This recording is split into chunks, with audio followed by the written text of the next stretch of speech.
या जगात अनेक वकील झाले, पण असा एक वकील होऊन गेला, त्यांचे युक्तिवाद ऐकण्यासाठी खुद्द न्यायाधीश हजर राहत होते. न्यायालयात शांतता पसरायची आणि प्रत्येक शब्द इतिहास घडवायचा. ते म्हणजे विश्वरत्न डॉक्टर बाबासाहेब आंबेडकर.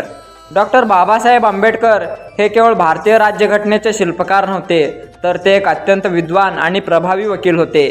त्यांनी लंडन स्कूल ऑफ इकॉनॉमिक्स आणि कोलंबिया युनिव्हर्सिटीमध्ये उच्च शिक्षण घेतले आणि कायद्याचा सखोल अभ्यास केला. बाबासाहेबांचा युक्तिवाद अत्यंत तर्कशुद्ध आणि स्पष्ट असत. लोक म्हणायचे, आंबेडकर कोर्टात उभे राहिले की न्यायालयात शब्द नव्हे तर सत्य बोलतो. आजही प्रत्येक वकिलांसाठी बाबासाहेब एक प्रेरणास्थान आहेत. त्यांनी आपल्याला शिकवले, कायद्याचा उपयोग केवळ स्वतःसाठी नाही तर समाजाच्या उन्नतीसाठी करावा.